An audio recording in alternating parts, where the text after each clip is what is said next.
다 같이 기도드리겠습니다. 자비롭고 은혜롭고 노하기를 더디하시며 인자와 긍휼이 많으신 하나님 아버지, 이 시간 주의 자녀들이 거룩한 곳 성전에서 찬양과 경배로 주께 영광 드리오니 우리 예배를 기쁘게 받으시옵소서.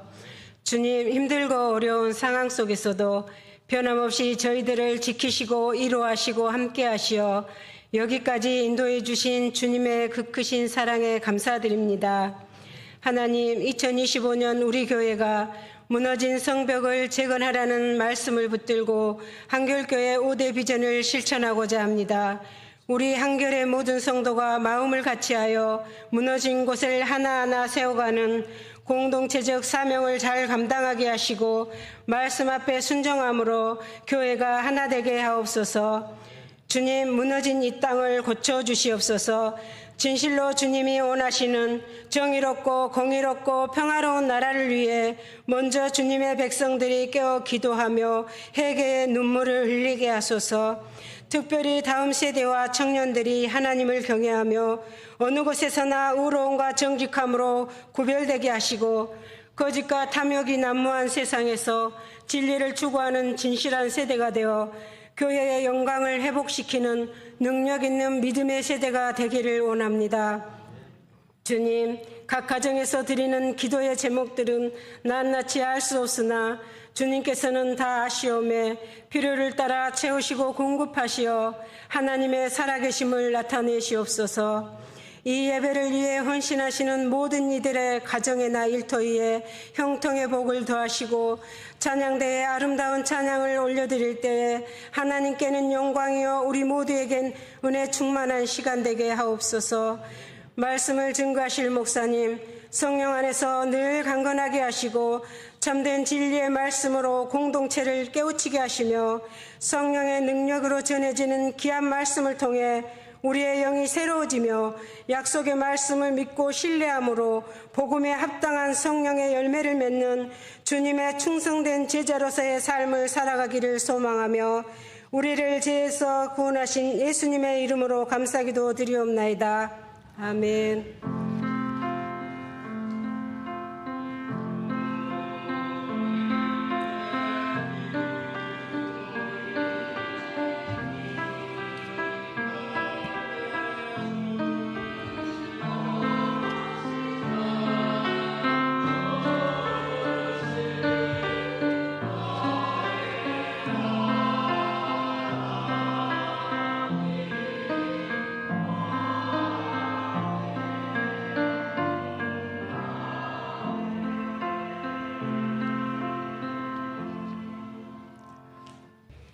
주요는 네 번째 주일인 오늘 우리에게 주신 하나님 말씀은 구약성서 여호수아서 24장 14절로 18절 말씀입니다. 여호수아서 24장 14절로 18절 말씀입니다.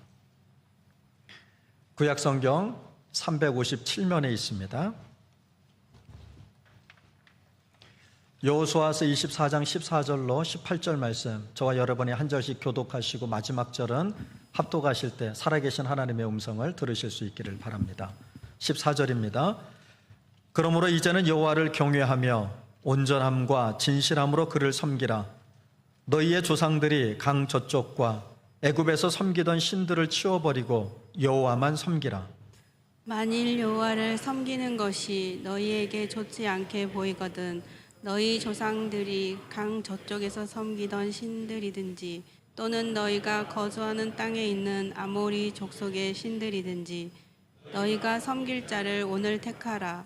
오직 나와 내 집은 여호와를 섬기겠노라 하니 백성이 대답하여 이르되 우리가 결단코 여호와를 버리고 다른 신들을 섬기기를 하지 아니하오리니 이는 우리 하나님 여호와께서 친히 우리와 우리 조상들을 인도하여 애굽 땅 종 되었던 집에서 올라오게 하시고 우리 목전에서 그 큰 이적들을 행하시고 우리가 행한 모든 길과 우리가 지나온 모든 백성들 중에서 우리를 보호하셨음이며 여호와께서 또 모든 백성들과 이 땅에 거주하던 아모리 족속을 우리 앞에서 쫓아내셨습니다.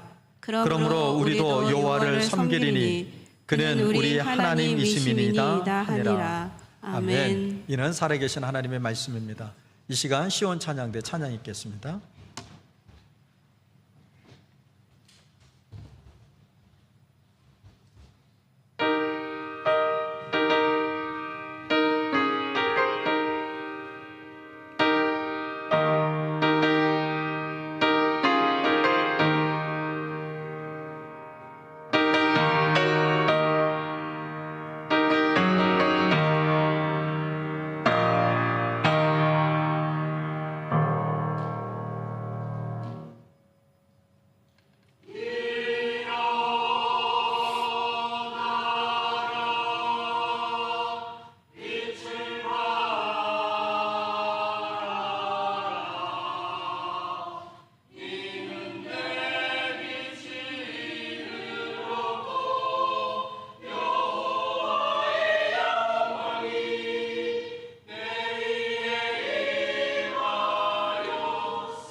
아멘. 맞습니다. 오늘도 주님의 은혜 가운데 우리가 함께 예배할 수 있음을 감사하고 또 기쁨으로 하나님 앞에 예배합니다. 오늘 본문인 여호수아서 24장 14절로 18절 말씀은 이스라엘 백성들이 하나님께서 약속하신 가나안 땅에 정착한 이후에 이제 여호수아가 생애의 마지막으로 이스라엘 백성들에게 선포하는 메시지입니다. 여러분, 생애의 마지막인 메시지 얼마나 간절하겠습니까? 또 얼마나 마음을 다해서 하는 당부의 이야기이겠습니까? 그러면서 오늘 여호수아는 이스라엘 백성들에게 이렇게 이야기합니다. 이젠 너희가 선택하라. 오늘 너희가 섬길 자를 택하라. 너희의 조상들이 애굽에서 살아갈 때 섬기던 신을 선택하든지, 아니면 너희가 지금 살아가는 이 땅의 가나안의 신들을 선택하든지, 아니면 너희의 조상들부터 너희들이 광야를 건너 이곳까지 우리를 인도하신 살아계신 하나님을 선택하든지, 오늘날 이젠 너희가 섬길 자를 선택하라 라고 요구합니다.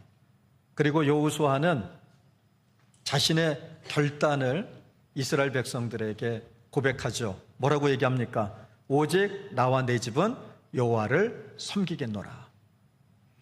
오늘 이 말씀이 우리에게 도전이 됩니다. 현대 사회는 선택의 연속이죠. 무엇을 먹을지, 또 무엇을 입을지, 또 무엇을 할지, 우리는 매 순간 선택을 해야 합니다. 그러나 삶에서 가장 중요한 선택이 있다면 무엇을 먹을지, 마실지, 입을지, 할지가 아니라 내가 지금 누구를 섬길지, 어떤 가치를 가지고 살아갈 것인가 라고 하는 것이 우리에게는 중요한 선택입니다. 여러분은 지금 누구를 섬기고 있습니까? 여러분 예수님 믿으시죠? 그렇다고 예수를 섬기는 건 아닙니다. 여러분 가정은 누구를 중심으로 해서 서 있습니까? 설날의 의미 가운데 하나는 새롭게 서는 날이다라고 하는 의미가 담겨져 있습니다. 여러분은 또 여러분의 가정은 누구를 중심으로 해서 서 있습니까? 어떤 가치를 추구하며 살아가십니까? 오늘 여호수아처럼 우리는 하나님만을 섬기기로 결단하는 복된 시간이 될 수 있기를 간절히 바랍니다. 여러분, 하나님을 섬기겠다라고 하는 결단이 우리에게 어떤 의미가 있는지를 세 가지로 살펴보려고 합니다. 첫째는 하나님을 섬기겠다라고 하는 이 결단은 우리의 우선순위를 정하는 겁니다. 여호수아는 이스라엘 백성들 앞에서 분명히 이렇게 말합니다. 오직 나와 내 집은 여호와를 섬기겠노라. 이게 뭐 그렇게 대단한 말이냐라고 하실 분도 있겠습니다. 요즘 말로 얘기하면 예수 믿는 사람들이 하나님만 섬기겠다라고 말하는 게 뭐가 그렇게 대단하냐, 너무나 당연한 거 아닙니까? 라고 얘기할 수도 있습니다. 하지만 이 말은 대단한 겁니다. 제가 앞서 여러분들에게 예수 믿으시죠? 라고 물었습니다. 예수 믿으시죠?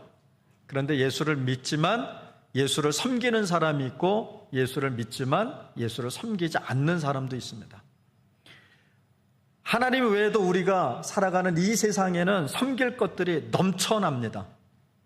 그래서 예수 믿는 사람들 중에서도 예수를 믿기는 하지만 예수를 섬기지는 않는, 하나님 외에 다른 것을 섬기는 사람들이 있습니다. 그러니 나와 내 집은 여호와를 섬기겠노라 하는 이 고백은요, 너무나 당연하게 할 수 있는 고백이 아니라는 겁니다. 많은 사람이 하나님을 믿지만 하나님만을 섬기지 않습니다. 예수를 믿는 사람들 중에서도 가끔 대화를 해보면 나는 내 지식을 믿는다, 나는 내 경험을 믿는다, 나는 내가 가진 돈을 믿는다, 나는 권력을 믿는다. 말은 그렇게 표현하지 않지만 결국 하는 이야기를 들어보면 하나같이 하나님을 의지합니다, 하나님을 믿습니다 라고 얘기하지 않아요. 하나님을 믿는 사람들조차도 이 세상에서 돈이 있어야 된다, 권력이 있어야 된다, 하나님 외에 다른 신도 함께 섬기는 그리스도인. 그러니 오늘 나와 내 집은 여호와를 섬기겠다라고 하는 이 말이 지극히 당연한 말이 아니고 대단한 말이고 당연할 수 없다라는 얘기예요. 오늘 여호수아는 하나님만을 섬기겠다라고 얘기합니다. 이 말은 그와 그의 가정이 무엇을 가장 중요한 가치로 삼고 살아가고 있는지를 보여주는 말씀이에요. 마태복음 6장 33절에서 이렇게 말씀합니다. 너희는 먼저 그의 나라와 그의 의를 구하라. 그 다음이 뭐죠? 그리하면 이 모든 것을 너희에게 더하시리라. 할렐루야. 여기에 여러분은 어떤 말씀에 마음이 꽂히십니까? 이 모든 것을 더하시리라. 하나님 주신다고 말씀하셨으니까 주실 줄로 믿습니다. 그런데 하나님의 나라와 하나님의 의를 구하라가 먼저예요. 그리하면이라고 말씀하셨어요. 이때 말씀하시는 그리하면이 뭐예요? 하나님의 나라와 하나님의 의를 구하는 겁니다. 그러면 뭐 하신다고요? 이 모든 것을 주시겠다. 그럼 여기서 말하는 모든 것이 뭘까요? 마태복음 6장 31절에 있어요. 그게 바로 무엇을 먹을까 마실까 입을까 하는 그 모든 것을 하나님이 우리에게 주시겠다고 약속하셨습니다. 그런데 우리는 먼저 구할 것은 구하지 않고 받을 것만을 늘 생각해요. 우선순위가 바뀐 거예요, 우리는. 여러분, 올바른 우선순위는 무엇을 먹을까 마실까 입을까가 먼저가 아니라 그것을 구하기 이전에 하나님의 나라와 하나님의 뜻을 먼저 구하는 겁니다. 그리하면 내가 먹고 마시고 입고 살아가야 할 것을 하나님께서 우리에게 주시겠다고 약속하셨어요. 이처럼 하나님을 섬기는 건 우리의 삶의 우선순위를 하나님께 맞추는 겁니다. 내가 이 땅을 사는 이유가 하나님 나라여야 합니다. 내가 잘 되는 이유, 또 내가 물질적으로 풍요를 누려야 되는 이유가 하나님의 뜻을 이루기 위함이어야 합니다. 저는 가끔 아주 미련한 기도를 합니다. 이렇게 기도할 때가 있습니다. 하나님, 제게 복을 주시면 제가 하나님의 일을 하겠습니다. 라고 기도하지 않고요. 하나님, 저한테 복 주셔야 되지 않겠어요? 그래야 사람들이 절 보고 예수 믿지 않겠습니까? 이렇게 기도합니다. 여러분, 세상의 성공이나 물질적 풍요 중요합니다. 저도 성공하고 싶습니다. 세상이 말하는 유명한 목사 되고 싶습니다. 이름만 되면 알만한. 전에도 한번 말씀드렸습니다. 저희 동기 목사님한테 전화가 왔어요, 어느 날. 오 목사, 학교 와? 그래서 아니요, 학교 안 가는데요.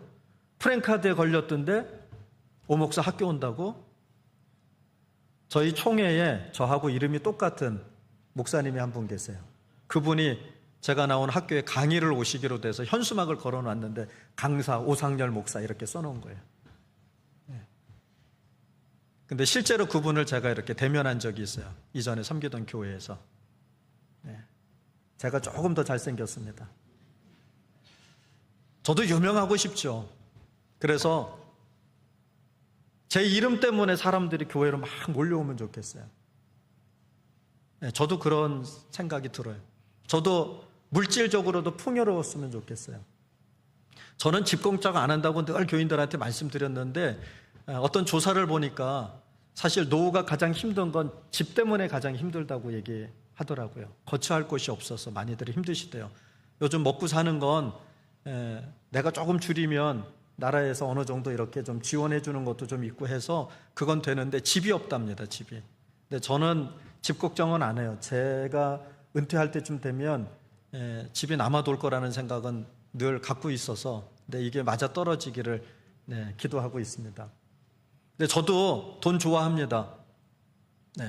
저도 하루 저녁에 몇백만 원짜리 호텔에서 잠도 좀 자보고 싶고 몇십만 원짜리 음식도 먹어보고 싶고 하려면 왜 못하겠어요. 한 달 생활비 그냥 받아다 거기다가 투자하면 저도 해볼 수는 있죠. 근데 그렇게 하고 나면 그 다음 날을 걱정해야 되는 인생, 그러니까 물질이 많으면 좋겠다 이런 생각 저도 합니다. 그런데 여러분, 우리에게 더 중요한 건 내가 세상에서 성공하는 것, 또 물질의 풍요를 누리는 것보다 하나님의 뜻이 우린 더 가장 중요한 거예요. 왜냐하면 우린 그리스도인이니까. 예수를 믿는 사람들이니까 우리에게 더 중요한 건 세상의 성공이나 물질의 풍요가 중요하지 않다라는 말이 아니라 그것도 중요하지만 그것보다 더 중요한 가치가 우리에겐 있다라는 거예요. 그게 바로 하나님의 뜻입니다. 그게 바로 하나님의 나라입니다. 이 시대를 살아가는 우리에게 오늘 필요한 것이 있다면 여호수아처럼 선택해야 합니다. 돈, 명예, 세상의 즐거움이 아니라 하나님의 말씀과 하나님의 뜻. 이게 우리의 삶과 우리 가정의 기준이 되어야 합니다. 여러분의 자녀가 왜 부자 되어야 합니까? 여러분의 자녀가 왜 잘 돼야 합니까? 내가 왜 건강해야 합니까? 하나님의 나라와 하나님의 뜻을 이루기 위해서여야만 합니다. 그렇다면 하나님 왜 안 주실까? 주시죠. 여러분의 삶에서 예배가 또는 기도가 최우선순위입니까?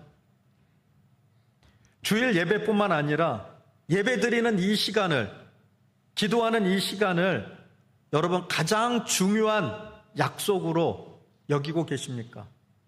아니면 오늘 예배하러 오다가도 무슨 누굴 만나야 되거나 뭔가를 해야 될 일이 있으면 예배, 기도 시간 다 빼버리고 그 일이 더 우선입니까? 여러분, 누가 하나님을 섬기는 자입니까? 예수 믿는 거 말고요. 우린 다 예수 믿는 사람들이니까. 예수 믿는데 이 중에 하나님을 섬기는 사람, 예수를 섬기는 사람은 어떤 사람일까? 바로 하나님이, 예수님이 먼저여야 합니다. 먼저 하나님을, 예수님을 삶의 중심에 모시는 자가 하나님을 섬기는 자입니다. 두 번째로 하나님을 섬기겠다라고 하는 이 결단이 신앙을 지키는 힘이 됩니다. 많은 분들이 신앙적으로 어려움을 겪어요. 여러 가지 이유들이 있겠죠. 그것 때문에 신앙을 버리는 사람들이 생깁니다. 어떻게 우리가 구원받았는데? 전 절대 예수를 버리지 않습니다. 목사여서가 아닙니다. 예수님이 저 때문에 십자가를 지셨다라는 걸 전 믿기 때문에요. 예수님이 저 때문에 죽으셨다라고 하는 걸 전 믿기 때문에 목사의 직을 언젠간 그만두겠지만 목사의 직을 그만두고도 저는 평신도로서 하나님을 믿고 섬길 겁니다. 전 이것만큼은 절대 변하지 않습니다. 그러면서 여호수아가 백성들에게 얘기하는 거예요. 과거를 한번 뒤돌아봐라. 애굽에서 종살이 했던 게 과거입니다. 지금 이스라엘 백성들의 과거는 광야가 과거입니다. 북이 영화가 과거가 아니에요. 옛날이 좋았는데가 과거가 아니에요. 다시는 돌아가고 싶지 않은 그 과거, 그때를 돌이켜보라는 거예요. 애굽에서 종살이 하던 너희 조상들을 봐라. 광야를 건너왔던 너희들의 광야 시대를 한번 뒤돌아봐라. 봤더니 고난이 가득합니다. 그런데 고난 속에 뭐가 있었어요? 하나님의 돌보심이 있었어요. 광야 그 여정 속에 하나님의 살피심, 하나님의 인도하심이 있었다라는 것. 과거를 돌아보면 내가 힘들었던 그 시절을 상기하면서 우리는 힘들었어가 아니라 그 속에서 역사하셨던 하나님을 발견하는 거예요. 여러분, 우리 인생의 애굽, 우리 인생의 광야는요, 힘들죠, 어렵죠. 하지만 하나님의 살아계심을 몸소 체험하는 기회이기도 합니다. 또한 하나님이 우리와 함께 하신다라고 하는 확신을 통해서 우리의 삶을 지탱하고 또 신앙을 지켜내는 힘이 되기도 합니다. 디모데후서 1장 7절은 이렇게 말씀합니다. 하나님이 우리에게 주신 것은 두려워하는 마음이 아니요 오직 능력과 사랑과 절제하는 마음이니. 아멘. 오직 능력과 사랑과 절제하는 그 마음으로 살아가면, 이게 무슨 말이에요? 하나님이 주신 마음으로 살아가면 우리의 인생에 찾아드는 고난의 길에서 두려워하지 않고 신앙을 지킬 수 있는 힘을 얻게 된다는 겁니다. 신앙을 잃어버리게 되면 여러분, 우리의 영혼이 갈 곳이 없어요. 제가 다음에 그 설교를 하려고 마음먹고 준비하는데 어느 목사님이 그렇게 얘기했어요. 우리가 하나님을 제대로 섬기지 않는데도 불구하고 이 땅에서 살 수 있는 이유가 있대요. 그 이유를 그분은 이렇게 설명하셨어요. 성령이 계시지 않기 때문이라고. 그러면서 이렇게 덧붙이셨어요. 애초에 성령이 그 안에 없었다고. 애초에 성령이 없었기 때문에 성령이 계시지 않아도 그의 인생엔 특별한 문제가 생기지 않는 거예요. 예배를 나오지 않는데 내 인생에 별 문제가 생기지 않아요. 기도하지 않는데 내 인생에 아무런 문제가 생기지 않아요. 왜 하나님을 믿을까? 아니, 교회를 왜 나가지? 교회 안 나가도, 기도 안 해도 내 인생에 별 문제 없네? 오히려 더 잘 되네? 돈 벌 일도 많아지네? 주일날 한 번 더 뛰면 여러분 몇십만 원이라도 더 생기잖아요. 예수 믿을 이유가 없네? 그렇죠. 애초에 그 안에 예수가 없었어요. 예수가 계셨다가 안 계신 게 아니라 애초에 예수가 없기 때문에. 예수가 있다가 없는 사람은요, 여러분, 예수 안 믿어도 되겠네가 아니라 큰일 나겠다. 내 마음이 왜 이렇게 공허하지? 교회를 안 나가는데 왜 이렇게 힘들지? 왜 이렇게 불편하지? 왜요? 계시다 안 계시니까.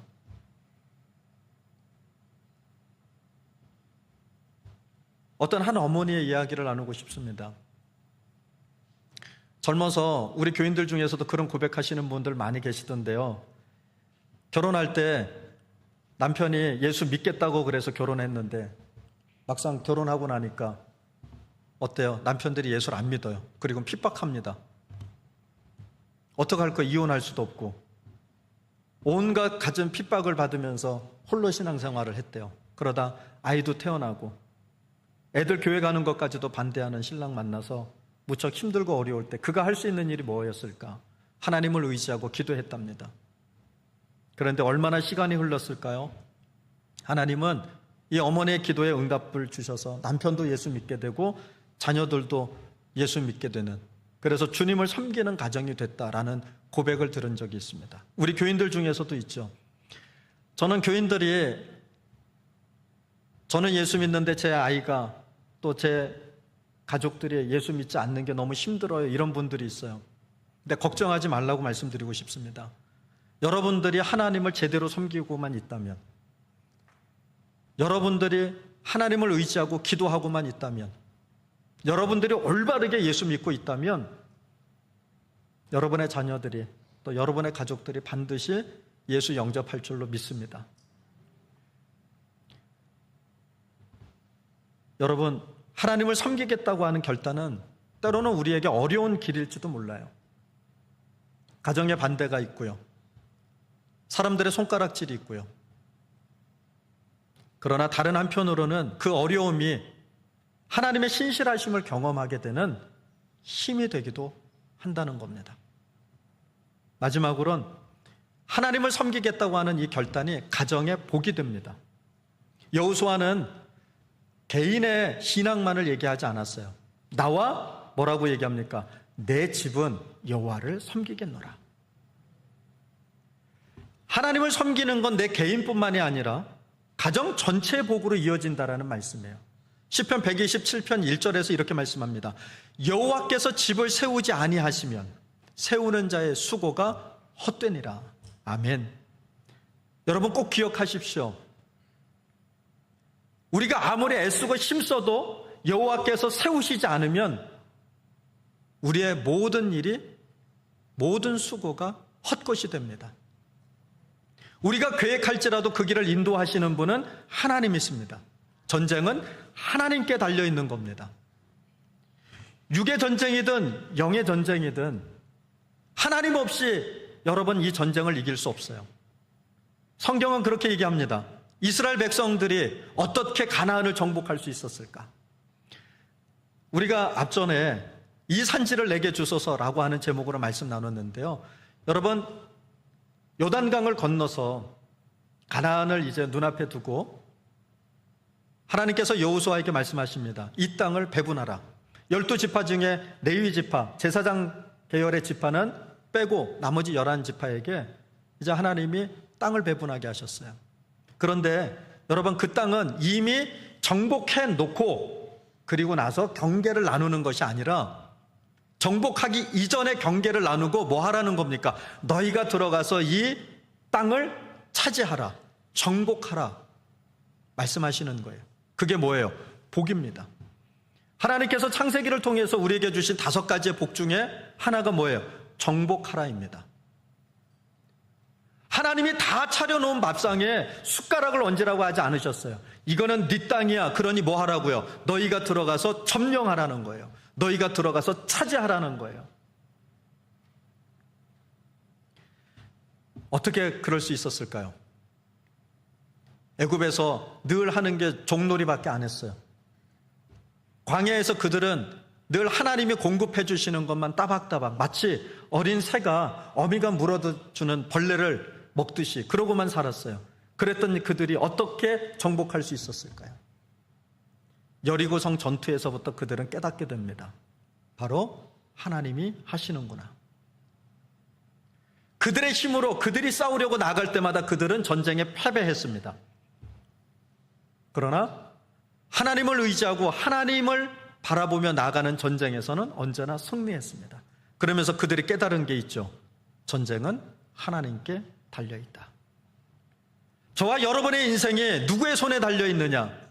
바로 하나님의 손에 달려있습니다. 저와 여러분의 가정이 복된 가정이 되는 건 하나님 손에 달려있습니다. 하나님이 세우셔야만 가능한 일이라고 하는 거예요.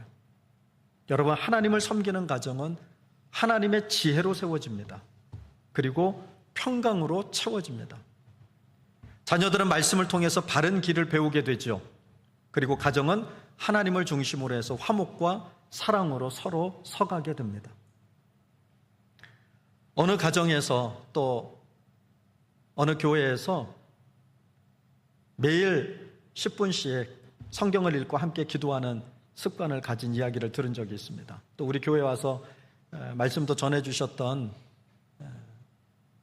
순천 금당 동북교회도 가정예배를 중요하게 여기고 매주 가정예배를 드리고 그 가정예배 드린 근거를 남겨라, 이렇게 훈련을 시키시더라고요. 그런데 거기 얘기 들어보면 처음이 그렇게 어색하더래요. 가족들이 같이 모여서 함께 하나님 말씀 읽고 기도하는 건데 그렇게 어색하다는 거예요. 저도 여러분한테 설교할 때는 그렇게 어색하지 않는데 저희 가족들만 모여놓고 이렇게 설교하려면 굉장히 어색합니다. 저희 장인이 명절에 이렇게 가면 꼭 저보고 기도하라고 그래요, 목사라고. 근데 얼마나 어색한지, 얼마나 힘든지 몰라요. 그런데 시간이 지나면서 그 시간이 가정을 묶는 너무나 소중한 시간이라고 하는 걸 경험하게 됐다는 겁니다. 자녀들의 삶에 어려움이 있지만 가정 예배를 드리고 난 이후에 자녀들이 믿음으로 이겨낼 수 있는 힘을 얻더라는 거예요. 여러분들한테 한번 여쭤보고 싶어요. 지금 요즘 여러분의 자녀가 뭘 고민하고 있는지 혹시 아시나요? 여러분 자녀의 기도 제목을 혹시 아시나요? 왜 모를까요? 나눈 적이 없기 때문에요. 물어보지도 않았고요. 그래서 가정 예배가 중요하다는 얘기입니다. 여러분, 우리가 하나님을 섬긴다라고 하는 이 결단을 하고 나아갈 때 가정을 하나님께서 복된 길로 인도하신다는 거예요. 이를 위해서 3가지를 제안합니다. 첫째는 가정 예배를 시작하십시오. 이번 주부터 매일이 어렵습니다. 매일은 너무나 거창해요. 일주일에 한 번 요일을 정하시고 시간을 정하십시오. 그리고 그 요일에 그 시간에 모이는 가족들만이라도 예배를 드리십시오. 다 모이게 기다리시면 안 돼요. 그날 무슨 일이 생길 수도 있잖아요. 그러니까 몇 명이 모이든지 간에 그 요일, 그 시간 정한 그때에 여러분 하나님의 말씀을 함께 읽고 기도하십시오. 매주마다 가정 예배지를 밴드에 올려드리겠습니다. 그대로 읽으셔도 좋습니다. 그리고 그때 하실 일이 뭐겠어요? 서로 기도의 제목을 나누시는 거예요. 요즘 엄마 아빠는 이런 걸 가지고 기도한단다, 이런 고민이 있단다. 엄마 아빠, 저는 요즘 이런 고민을 해요. 기도해 주세요. 둘째, 주일 예배뿐만 아니라 모든 예배가 다 중요하지만 주일 예배를 가정의 중심에 두십시오. 어떤 약속보다도 예배를 우선순위에 두십시오. 약속 때문에 예배를 포기하는 일이 없기를 바랍니다. 예배를 드리기 위해서 여러분의 인생에 아주 중요한 약속일지라도 그 약속을 포기할 수 있는 저와 여러분이 될 수 있기를 바랍니다. 그러면 아마 하나님께서 그보다 더 좋은 일을 우리에게 주실 줄로 믿습니다. 마지막으로 서로에게 축복하는 말을 했으면 좋겠어요. 특히 부모님들이 자녀들 속상하게 하고 이러면 이런 표현들 많이 쓰시죠. 너 그럴 줄 알았어. 내가 너 그럴 줄 알았어. 자녀들이 무슨 실수를 하면 내가 너 그럴 줄 알았어. 부모가 그렇게 믿으니 자녀들이 잘 될 턱이 있나요? 설령 실수가 있고 잘못했어도 너 그럴 줄 알았어 라고 얘기할 일이 아니잖아요. 그럼 뭐라고 얘기하면 좋을까요? 뭐라고 얘기하면 좋을까요? 과제로 내드릴게요. 과제 얘기가 나왔으니까 2부 예배 드리신 분들은 숙제 검사해야 되겠다. 자, 부인들 손 들어보세요. 부인들 손 들어보세요. 예. 자, 부인들만 대답하세요. 이제 남편이 있는 부인들만. 네. 이번 명절에 남편이 임금놀이 한 사람만 손 들어보세요. 아무것도 안 하고 임금놀이만 하고 있었다. 손 들어보세요. 2부 예배는 남편이 손을 들었어요?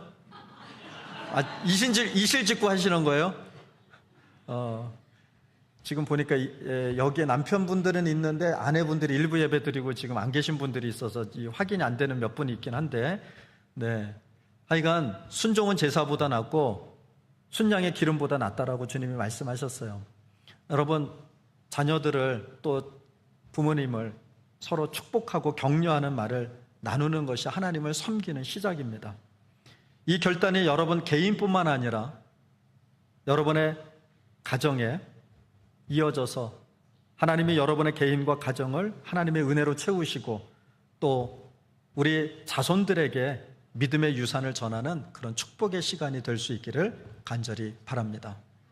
기도하겠습니다. 사랑의 하나님, 오늘 여호수아의 고백을 통해 우리 가정의 믿음을 돌아보게 하시니 감사합니다. 우리 모두가 여호수아처럼 하나님을 섬기기로 결단하게 하시고 그 결단을 가정과 삶에서 실천하게 하옵소서.